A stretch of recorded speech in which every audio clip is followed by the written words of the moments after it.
Oji. Take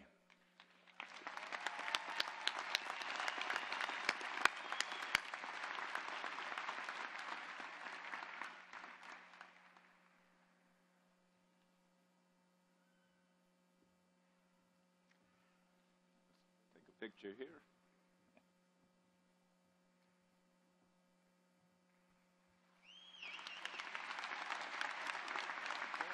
It's all yours.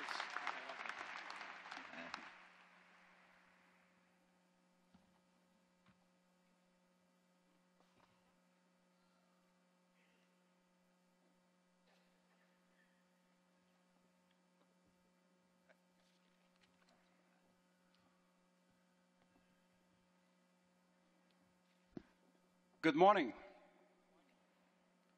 We are in South Florida, so it is appropriate perhaps to say buenos dias as well. Mr. President, members of the Board of Trustees, Mr. Provost, the deans, the leadership of this fantastic university, the faculty, the community of watching parents full of anxiety for the determination, the courage, and the expertise demonstrated here, and the most fantastic graduating class achieving advanced degrees for the year of 2014. Today is your day.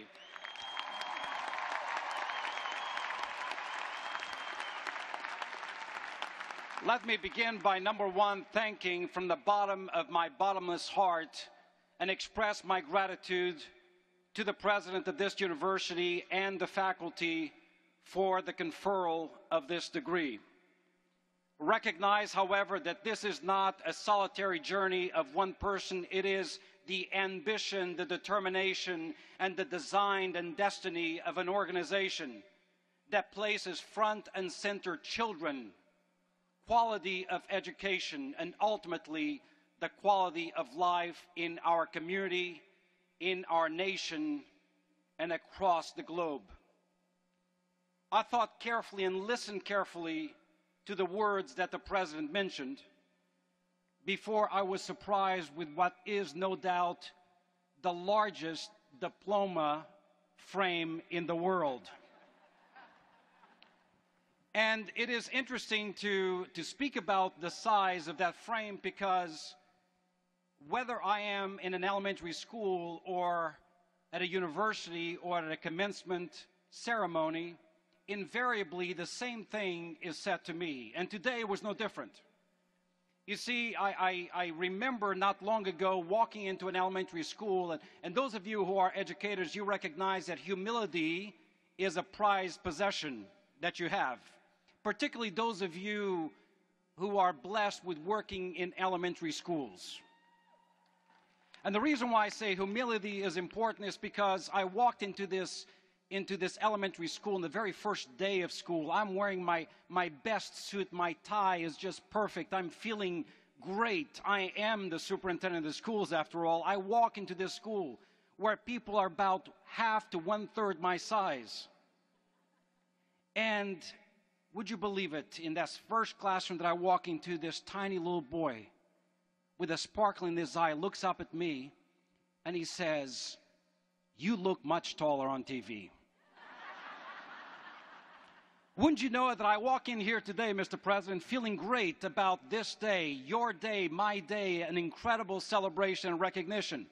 I come across one of you who happens to be one teacher in Broward County Schools, turns to me and says, "Wow, you look much taller on TV." Now, we are recruiting, but you shall not get a job in Miami-Dade.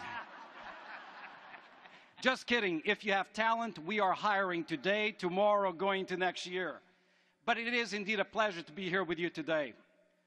Look, my friends, I think the President provided you with incredible words of wisdom, setting out for you a journey and a roadmap that signifies the best for your destiny, but recognize that today your destiny is of your own design.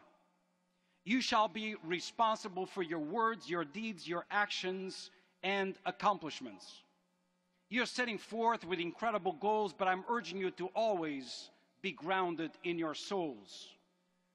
It is the determination, yes, the integrity, your values, your principles that shall incredibly have a powerful effect in the decision-making of your lives. Recognize this, that from the impossible to the inevitable, there's nothing but belief, skill, and will.